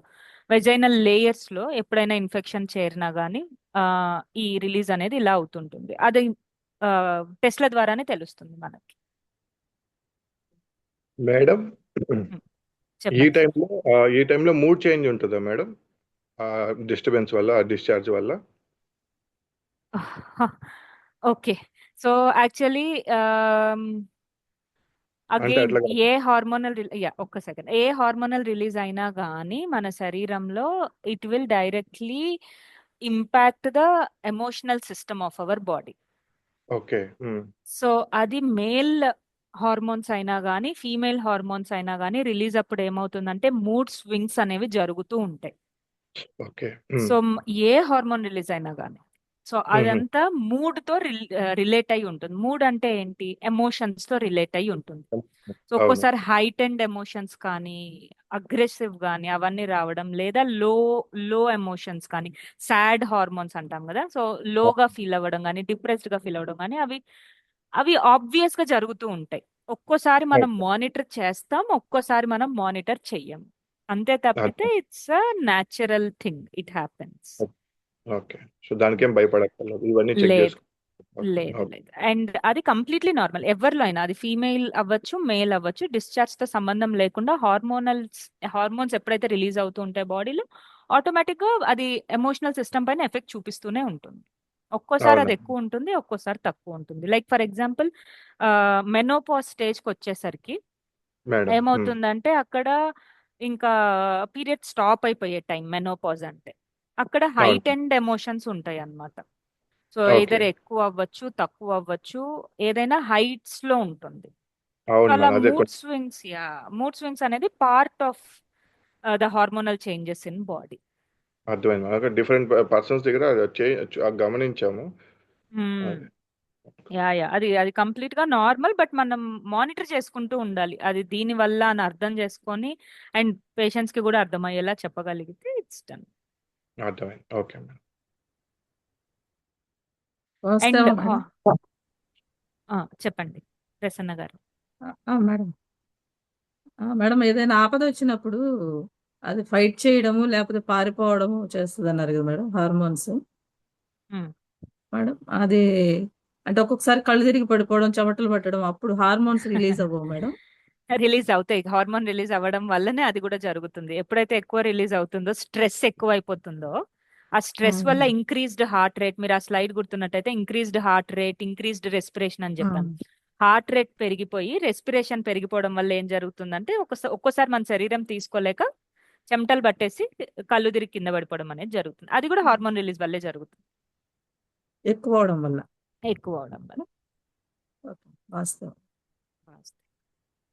అండ్ ఎస్, ఎమోషన్స్ సైడ్ కూడా వచ్చాం కాబట్టి బేసికల్లీ ఇంకా హార్మోన్స్ చాలా ఉంటాయి మన బాడీలో. నేను కొన్ని మాత్రమే చెప్పాను.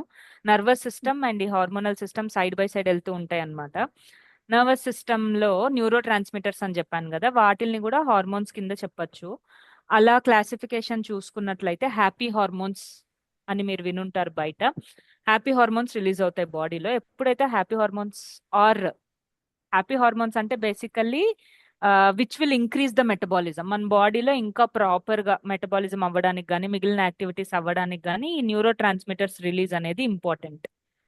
సో ఎఫినెఫ్రిన్, నాన్ ఎఫినెఫ్రిన్ కూడా దాని కిందకు వస్తాయి. ఈ స్ట్రెస్ హార్మోన్ అంటున్నాను కదా, అడ్రినల్ గ్లాండ్ లో రిలీజ్ అయ్యేది. ఆ స్ట్రెస్ హార్మోన్ కూడా one of the happy or emotional hormones కిందకు వస్తుంది. సో లైక్ ఎగ్జాంపుల్స్ ఇంకొన్ని చూసుకున్నట్లయితే డొపామైన్ కానీ, సెరోటినిన్ కానీ, ఈ హార్మోన్స్ వల్ల ఏం జరుగుతుందంటే ఫీల్ గుడ్ హార్మోన్స్ అని కూడా అంటారు వీటిని, హ్యాపీ హార్మోన్స్ ని. అవి రిలీజ్ అయినప్పుడు అగైన్ మూడ్ గురించి కూడా మాట్లాడుకున్నాం కదా, వి ఫీల్ గుడ్, అందుకని ఫీల్ గుడ్ హార్మోన్స్ అంటున్నాం. ఎప్పుడైతే మనం చెప్పులు లేకుండా గడ్డి పైన నడుస్తామో, బేర్ ఫుట్ తో నడుస్తామో, ఆర్ కొన్ని కైండ్ ఆఫ్ మెడిటేషన్ కానీ స్ట్రెచెస్ కానీ చేస్తామో, లేదు మనకి నచ్చిన వాళ్ళతో మాట్లాడడం కానీ వాళ్ళతో ఉండడం కానీ చేస్తామో, అప్పుడు ఈ డోపామైన్ కానీ సెరోటోనిన్ రిలీజ్ కానీ జరుగుతుంటుంది మన బాడీలో. సో ఆ హార్మోన్స్ కూడా ఈక్వల్లీ ఇంపార్టెంట్ అన్నమాట మన డే టు డే ఫంక్షన్స్ అనేవి జరగడానికి. ఎప్పుడైతే ఆ హార్మోన్స్ మిస్సింగ్ అవుతాయో దాని వల్ల కూడా కొన్ని న్యూరలాజికల్ డిసీజెస్ అనేవి వస్తాయి. So like for example dopamine వచ్చేసరికి అది ఫీల్ గుడ్ హార్మోన్ అని చెప్పాను కదా, బట్ అది ఏమన్నా తక్కువగా రిలీజ్ అయింది అనుకోండి మన బాడీలో, పార్కిన్సన్ అన్న ఒక డిసీజ్ అనేది మనకు వస్తుంది. అది న్యూరలాజికల్ కండిషన్. సో ఇలా హార్మోన్స్ అనేవి డైరెక్ట్లీ రిలేటెడ్ టు డిసీజెస్. మీకు T3 T4 తెలుసు, థైరాయిడ్ ప్రాబ్లం వస్తుంది అని చెప్తారు కదా, హైపర్ థైరాయిడిజం, హైపోథైరాయిడిజం. అలాగే ఈ ఫీల్ గుడ్ హార్మోన్స్ కూడా related to body functions. And ఎప్పుడైతే అవి తక్కువ గానీ ఎక్కువ గానీ రిలీజ్ అవుతాయో దానికి రిలేట్ అయిన న్యూరలాజికల్ కండిషన్స్ కూడా మనం చూస్తుంటాం పీపుల్లో. ఎనీ వాస్తవం. Other doubts? మేడం ఒకసారి ఆ డోపమైన్ లో అవడం వల్ల వచ్చే డిసీజ్ అన్నారు కదా, ఒక్కసారి రిపీట్ చేస్తారా? డోపామైన్ రిలీజ్ అవ్వడం వల్ల బేసికలీ పార్కిన్సన్ అనే ఒక కండిషన్ వస్తుంది అనమాట. పార్కిన్సన్స్ డిసీజ్ అంటే బేసికలీ మీరు ఎల్డర్లీ పీపుల్లో చూసుండొచ్చు, నడవలేకపోవడం కానీ, షివర్ అవ్వడం అంటే నార్మల్ షివరింగ్ కాదు, అది వాళ్ళ చేతులు ఆమ్, అంటే ఇప్పుడు రాయమన్నాం అనుకోండి, వాళ్ళ పేరు రాయమన్నా కానీ స్పైడరీ హ్యాండ్ రైటింగ్ తో వస్తుంది. ఎందుకంటే అవును. చేతుల మూమెంట్ అనేది గ్రిప్ ఉండదు. ఆ గ్రిప్ లేకపోవడం వల్ల షివరింగ్ అనేది ఉంటుంది. మాట సరిగ్గా రాకపోవడం కానీ, ఆర్ నడక బ్యాలెన్స్ లేకపోవడం కానీ, డైజెషన్ కానీ, ఇవన్నీ మారుతుంటాయి. సో అట్లా అది హ్మ్, చేతుల స్వెట్టింగ్ కూడా ఉంటుంది మేడం ఆ కండిషన్ లో? ఉంటుంది, okay. One of the symptoms. Okay. అరిపాదాలు అరిచేతుల్లో స్వెట్టింగ్ రావడం, రాయమంట రాయలేకపోవడం. అవన్నీ ఉంటాయి. బేసికలీ వాళ్ళ మోటార్ ఫంక్షనింగ్ అంతా తగ్గిపోతుంది అనమాట. Tremors okay. అనేవి వస్తుంటాయి, మజిల్ మూవ్మెంట్ అనేది తగ్గిపోతుంది. స్లోగా ఏమవుతుందంటే హెల్యూజినేషన్స్ లోకి వెళ్ళిపోతారు. డెల్యూజన్స్ కానీ, అంటే వాళ్ళు ఒక ఎన్విరాన్మెంట్ ని క్రియేట్ చేసుకొని అదే నిజమని నమ్మడం కానీ, భ్రాంతి అంటాం కదా, ఆ అవును మేడం. భ్రాంతిలో జీవిస్తారు. ఓకే. సో అలాంటి కండిషన్, జస్ట్ ఒక ఎగ్జాంపుల్ చెప్పాను అంతే. అలా different hormones related to different diseases కూడా. అర్థమైంది madam. Hmm. Thank you.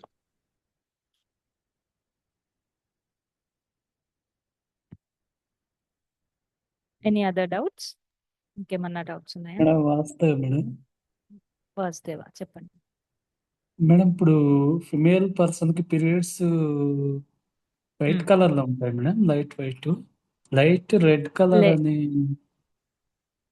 Yes, తను అడిగింది ఇందాక వేరే, హజీరా గారు అడిగింది ఏంటంటే పీరియడ్స్ కంటే ముందు వైట్ డిశ్చార్జ్ అనేది జరుగుతుంది, దాని గురించి అడిగారు ఇందాక. పీరియడ్స్ వచ్చేసరికి అవి బ్లడ్ కలర్ లోనే ఉంటాయి. బ్లడ్ కలర్ లైట్ ఒక్కోసారి రెడ్ అవ్వచ్చు, లేదా డార్క్ రెడ్ అవ్వచ్చు, ఆర్ లైట్ రెడ్ అవ్వచ్చు. రెడ్ షేడ్స్ లో ఉంటుంది అనమాట, depends on the female body type. Okay madam, అదే డౌట్ వచ్చింది మేడం. లేదు వైట్ రెడ్ కలర్ కలర్ లోనే ఉంటుంది. రెడ్ కలర్ కాకుండా కొన్ని రిలీజ్ కూడా జరుగుతుంటాయి. ఆ రిలీజ్ లో ఒకటి ఏంటంటే వైట్ డిశ్చార్జ్, అది వేరే ఇది వేరే. ఇప్పుడు క్లాట్స్ అంటారు కదా మేడం, దానికి Hmm. అంటే క్లాట్స్ ఎందుకు వస్తాయి మేడం?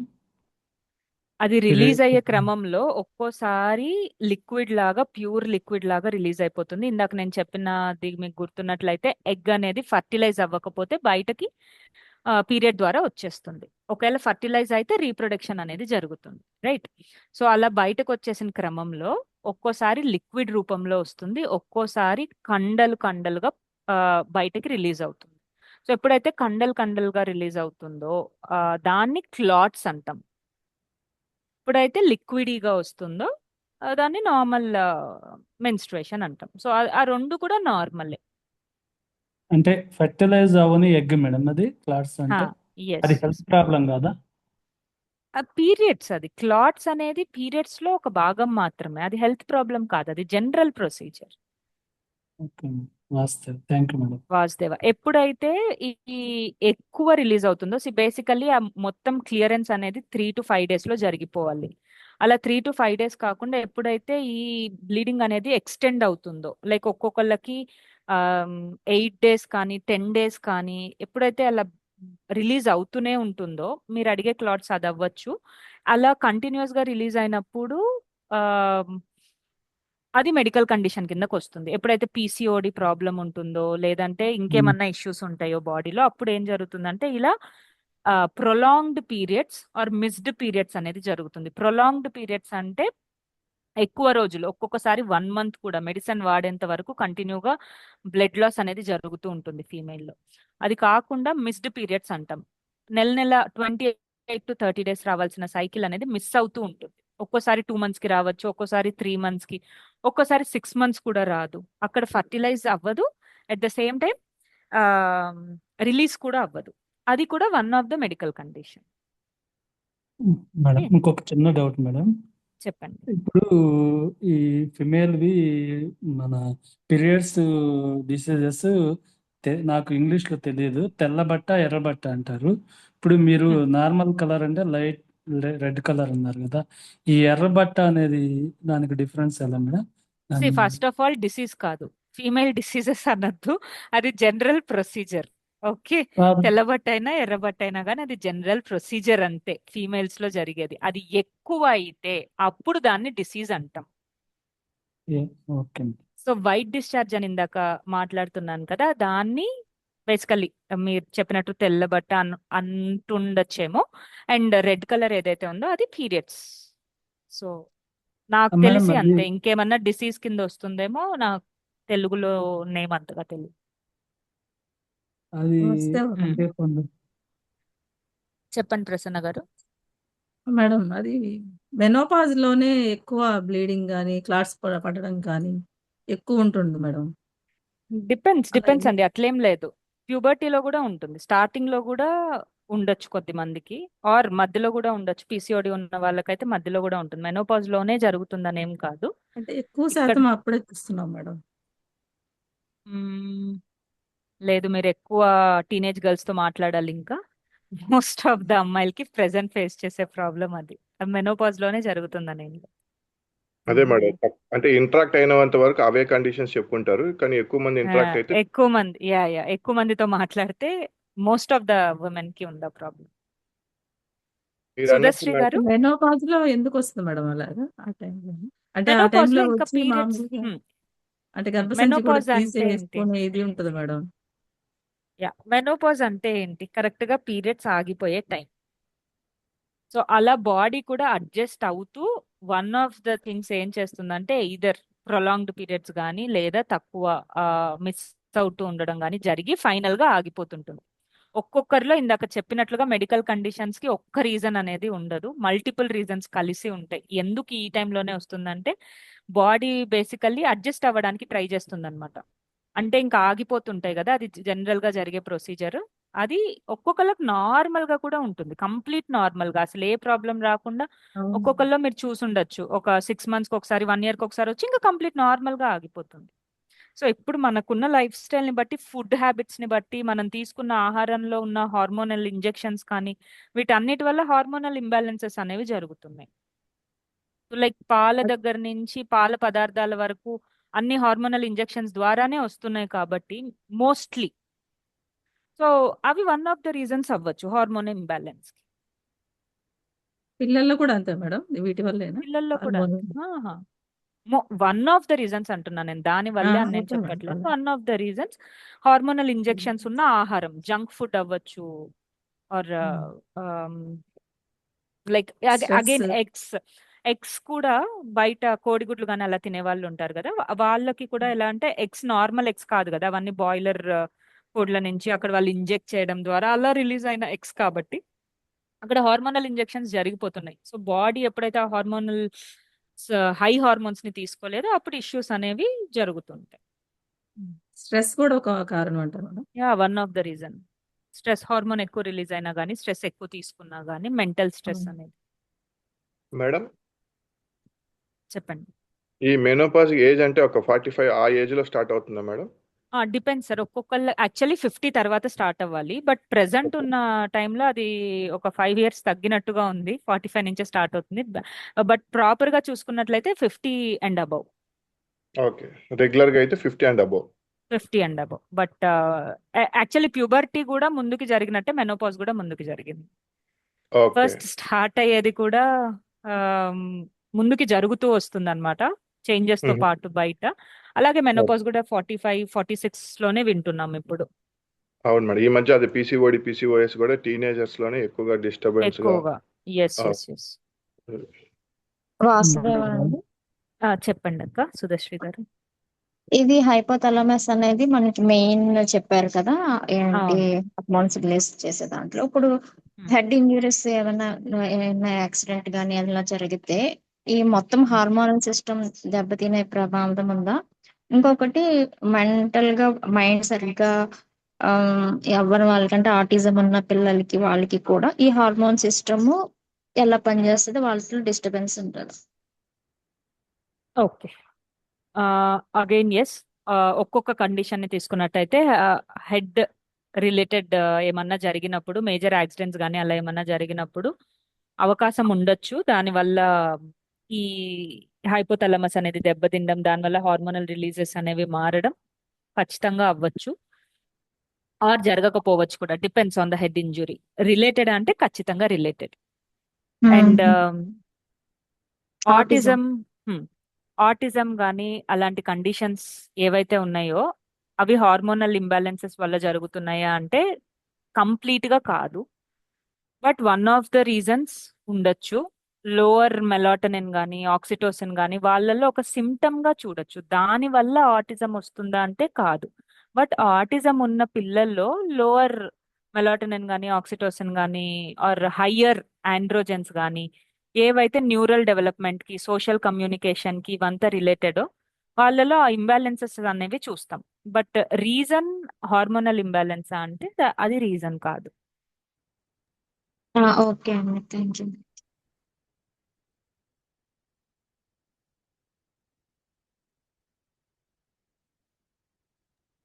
మేడం, అండ్ యాక్చువల్లీ పిల్లల్లో కాకపోయినా కానీ పేరెంట్స్ లో చూసుకున్నట్లయితే సెక్స్ హార్మోన్స్ ఏవైతే ఉంటాయో, టెస్టోస్టెరాన్ కానీ ఈస్ట్రోజన్ కానీ, అవి ఇంబ్యాలెన్సెస్ జరిగినప్పుడు ఆ పేరెంట్స్ కి పుట్టిన పిల్లలకి హై ఛాన్సెస్ ఉంటాయి బేసికల్లీ. అండ్ అగైన్ ఇది పెరుగుతున్న సైన్స్ లో వన్ ఆఫ్ ద థింగ్స్ ఏం చెప్తుందంటే పేరెంట్స్ లో ఉన్న డిఫెక్ట్స్ వల్ల అగైన్ అది పిల్లల్లో ఆటిజం స్పెక్ట్రమ్ డిసార్డర్ గా మారచ్చు అన్నది వన్ ఆఫ్ ద ఫైండింగ్స్ అన్నమాట. అండ్ ఇందాక చెప్పినట్లుగా ఆటిజం ఉన్న పిల్లల్లో కొన్ని హార్మోనల్ ఇంబ్యాలెన్సెస్ చూస్తామని చెప్పాను కదా, అక్కడ థైరాయిడ్ ఇష్యూస్ కూడా మేజర్ గా చూస్తున్నాం ఇప్పుడు.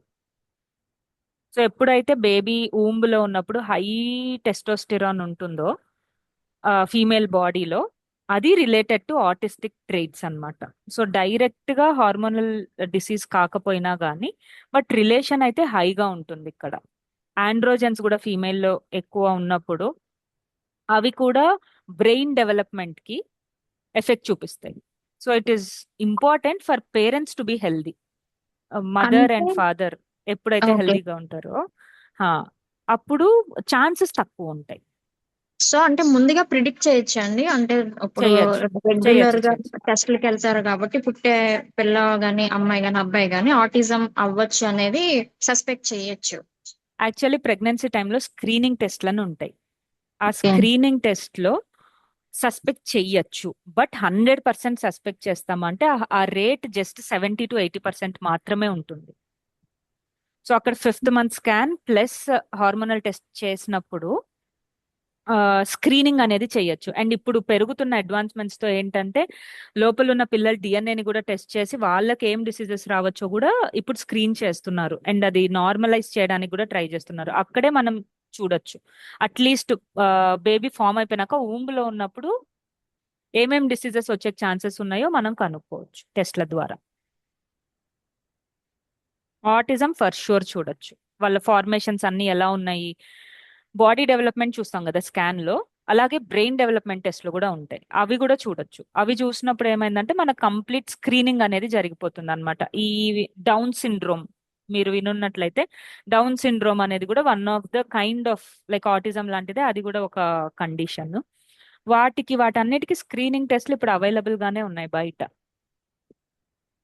మేడం ప్రసన్న గారు, సారీ సుధశ్రీ గారు, అయిపోయిందా మీ డౌట్? అయిపోయిందండి.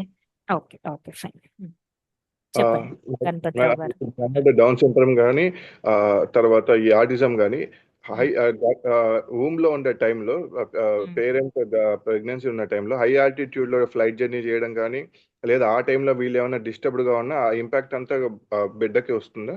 హై ఆల్టిట్యూడ్ రిలేషన్ ఏం లేదు, డిపెండ్స్. డాక్టర్స్ ట్రావెల్ చేయొచ్చు అంటే చేయొచ్చు, it's not a problem at all. But disturbed గా ఉండడం అనేది వన్ వే రిలేటెడ్ సార్. ఇంకా అన్ని రీసెర్చ్ పేపర్స్ అనేవి రిలీజ్ అవ్వకపోయినా most of the research papers ఏం చెప్తాయి అంటే ప్రెగ్నెన్సీ టైంలో ఎంత హ్యాపీగా ఉంటామో అంత హెల్దీగా బేబీ పుడతాడు అని. ముందు నుంచి కూడా మనం వింటూ వస్తుంది అదే కదా, అది క్లినికల్లీ కూడా ప్రూవ్ అయిన థింగ్ అది. నిజమే. కానీ ఈ మధ్య నెల్లూరులో కూడా ఆటిజం పిల్లలు చాలా మంది కనిపిస్తున్నారు. నెల్లూరులోనే కాదు సార్, అది యాక్చువల్లీ చాలా పెరిగిపోయింది. ఆటిజం కానీ, ఏడిహెచ్డి కానీ, attention deficit hyper active disorder కానీ, అటెన్షన్ లేకపోవడం, సో ఇవి చాలా పెరిగిపోయినాయి. ఎందుకు అన్న దానికి ప్రాపర్ కాజెస్ లేకపోయినా కానీ వన్ ఆఫ్ ద కాజ్ ఏంటంటే పేరెంట్స్ యొక్క life style. Life style. Madam వీటికి ఏమైనా క్యూర్ ఉంటుందంటారా, లేదంటే బిహేవియరల్ థెరపీ కానీ, లేకపోతే కంటిన్యూస్ మానిటర్ లాగా? డిపెండ్స్ సార్, వాళ్ళు వచ్చే కండిషన్ ని బట్టి. వాళ్ళు మైల్డ్ స్టేజ్ లో వచ్చారా, మోడరేట్ స్టేజ్ లో వచ్చారా, వాళ్ళు ఎంత రెస్పాండ్ అవుతున్నారు. ఓకే. అగైన్ మెడిసిన్ పరంగా సార్ ఎక్స్ప్లెయిన్ చేస్తారు మళ్ళీ మీకు, ఇలాంటి ప్రాబ్లమ్స్ అన్నిటికీ మెడిసిన్స్ ఎలా ఇవ్వాలి అవన్నీ. బట్ క్యూర్ అనే దాని గురించి మాట్లాడుకుంటే డిపెండ్స్. ఒక్కోసారి సిమ్టమ్ మేనేజ్మెంట్ అనేది జరుగుతుంది, అట్లీస్ట్ ఆ సిమ్టమ్స్ పెరగకపోవడం కానీ, అలాంటివి సిమ్టమ్ మేనేజ్మెంట్ అనేది చేయొచ్చు. కంప్లీట్ క్యూర్ జీరో అయిపోవాలి ప్రాబ్లం అంటే డిపెండ్స్. వీళ్ళకి సెన్సరీ ఆర్గాన్ ఏమైనా మనం బెటర్మెంట్ చేయడానికి ఛాన్స్ ఉంటుందా? Any kind of symptom management చేయొచ్చు. ట్రైనింగ్ కానీ బయట రీహాబిలిటేషన్ సెంటర్స్ లో కానీ అక్కడంతా ఏం చేస్తారంటే ట్రైనింగ్ ఇస్తారు. వాళ్ళ దాంతో వాళ్ళు ఎలా ఉండొచ్చు, ఒకవేళ కండిషన్ ఉన్నా కానీ వాళ్ళ లైఫ్ స్టైల్ ని వాళ్ళు ఇండిపెండెంట్ గా లీడ్ చేయడానికి ట్రైనింగ్ ప్రోగ్రామ్స్ కానీ, సైకాలజీ ప్రకారం కూడా థెరపీస్ కానీ చాలానే ఉంటాయి. మెడిసిన్స్ కూడా సిమ్టమ్ మేనేజ్మెంట్ కి ఉపయోగపడుతుంది. కంప్లీట్ గా క్యూర్ అవుతుందా అంటే ఐ హ్యావ్ నో ఆన్సర్. అంతేలే. Thank you. చెప్పండి మేడం. ఆటిజం అనేది జెనెటికల్ గా కూడా వస్తుంది మేడం?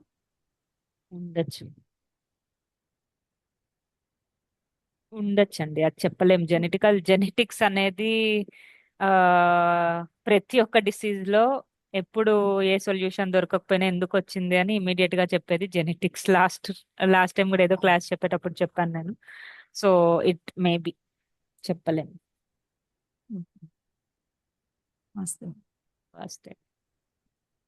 ఓకే, రీప్రొడక్టరీ సిస్టమ్ నుంచి, హార్మోనల్ సిస్టమ్ నుంచి, న్యూరోలాజికల్ డిసీజెస్ తో ఇవాళ క్లాస్ ఎండ్ చేసాం. ఇంకేమన్నా డౌట్స్ ఉన్నాయా related to reproductive system or hormonal system, endocrine system?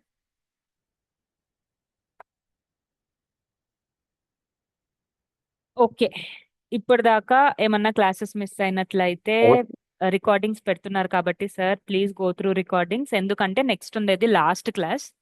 Next class లో మండే మనకి క్లాస్ ఉంటుంది. మండేన immune system and lymphatic system, ఈ రెండింటి గురించి మాట్లాడుకుందాం. చిన్న క్లాస్ అది, I think half an hour or 40 minutes లో అయిపోతుంది. దాని తర్వాత ఇంకేమన్నా డౌట్స్ ఉన్నా, ఏ సిస్టమ్ గురించి డౌట్స్ ఉన్నా అక్కడ మాట్లాడుకో. ఓకేనా? ఓకే, సో ఇక్కడ క్లాస్ ఎండ్ చేద్దాం. Please SIT straight, close your eyes, చేతులు రెండు నమస్కార ముద్రలో జోడించి ఎండింగ్ ప్రేయర్.